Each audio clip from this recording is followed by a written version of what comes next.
Hi, welcome back to the channel. It's Naomi. Today we're going to talk about how to paint water. Someone asked me a question how to paint moving water like in a river, and I want to get to answer that question, but first I want to start with how to paint still water, or what to look for when you're looking at water, what properties to look for. So we'll start with still water. It's a little more simple, and then we'll move on to moving water like in a river, and then finally I'll show you a demonstration painting of me out painting the Mississippi River. So water has three properties that you'll want to capture when you're painting it. The first property that's very obvious to a kid, every kindergartner picks up a blue crayon to draw water, and that's because water is reflective, the surface is. So you can see a bit of blue here where the sky is reflecting. You can also see the trees are reflecting in it as well. Anything nearby the water will reflect into it and cast a shadow on it as well.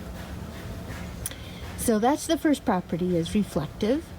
But on top of being reflective, water is also transparent. So you're seeing right here, those leaves on the bottom and the rocks, they are under the water. You can tell because the rocks on the edge are two different colors. On top of it, the water is refracting just a little bit. You see the surface is getting disturbed by the wind. We'll talk about moving water in a bit, but right now I just want us to notice the transparency of the water right now. Now this water is actually pretty colorless, surprisingly. It doesn't modify it too much. If anything, I would say it's slightly towards the greenish, but not much. Most of the water around here usually has a reddish hint to it. So something underneath the water will appear more red than if it was outside of the water. You know, that rock would be half more red and half less red. And this might have a little tinge of that, but I've seen more, and that's just because the area I live has a lot of iron in the natural occurring mineral rock, and so that red is actually quite natural to where I live. I know that there are other places that have more of like a bluish tint to the water, and that's just because the minerals naturally occurring in those rocks nearby, they have different minerals that'll give a different color. So anyway, that's a natural occurring, is to have a little tinge of color in the water, yet the water is also transparent, and yet the water is also reflective. So when you paint that, you need to include all three components in your painting. Not so easy. And as I said before, that is the simple part. Now we need to try and figure out how to paint moving water. Now this is one step up from completely still water. This is a little pond, so it is still, but you can see in the middle, the wind is disturbing the surface. So around the edges, you see where the wind is protected because that surface is very flat and protected, and so it's reflecting as a more perfect reflection. And then when you get to the middle, the wind is hitting the middle and disturbing that reflection. This is the St. Croix River. And I brought you here to show you water in motion. So as you can see, today's water has little wavelets going on where the top is reflecting the beautiful blue sky, and where the vertical/diagonal part of the wave is giving you a glimpse into the transparent reddish color of the water, where you're seeing the sand underneath and also the reddish water. Now every day out here on the river will look completely different based on the color of the sky and the color of the water. Maybe it just rained, or the wind speed. There's so many different variables about water and everything. So I can't really give you a formula, but so how can I teach you how to paint water? And especially since it's always changing.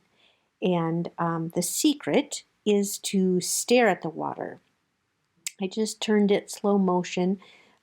Your eye can't do this, but I want you to feel how it would feel like to really become mesmerized and capture, fully immerse yourself in the rhythm and the motion of the water.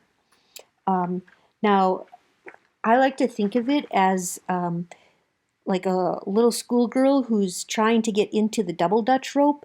And so she's standing there and feeling that rhythm of the rope go around and around and around. And when she fully feels it, she can jump in and keep maintaining that rhythm and motion. And painting water is somewhat similar to that. And so I want you to think about just staring at it, feeling it, let it keep washing into you. And once you have that that sense of what is this water doing today? What is the shape of the average wave? What is this feeling? How, you know, that's when you can go, once you have that fully grasped, you have that feeling, you can go over to your canvas and quickly get that out. Um, and if you need more, go back and stare at the water some more. But that's how I paint water, is I really immerse myself with that motion and rhythm, and then I go take that to the canvas right away. Welcome. We're here today painting in downtown St. Paul, just south of the downtown actually, and this is right along the Mississippi River as it moves through St. Paul.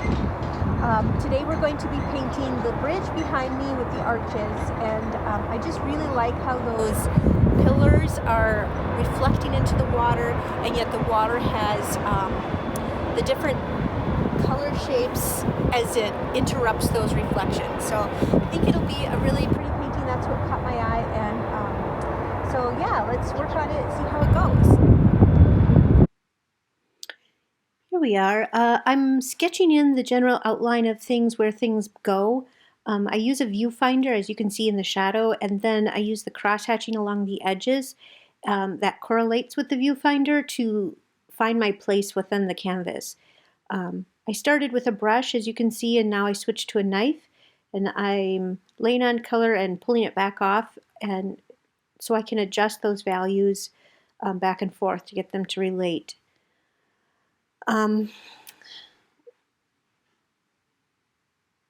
Right now I have two values on there, the water and the sky, and then that third value of the bridge in sunlight is actually the lightest value in the painting. Right now, when you see the bridge, it's darker than the sky, but when in the early morning when I first noticed it, it was brighter than the sky, lighter in value than the sky, and I wanted to keep that lighting effect, and so I didn't chase the light. I kept with my original plan. Welcome back. Today is day 2. It's the second morning. I didn't get very far yesterday because we ran into a very interesting gentleman yesterday who chatted a while, and it was so worth it that we just kind of set the painting aside a little bit and chatted with him. But now we're back for round 2. It's almost the same weather conditions. It's a little different. It's less windy, and so there's less movement in the water, but still relatively close to yesterday. So let's see how it goes today. Here we were picking up right where we left off yesterday.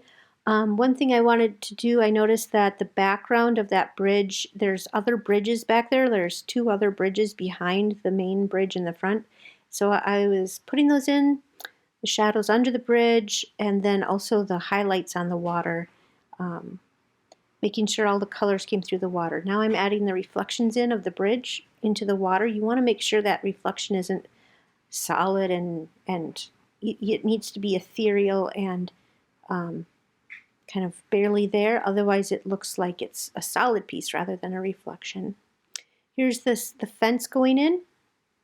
Of course, each plane has its own value, so make sure you do that. Here's the finished painting. Very highly textured because I knifed it.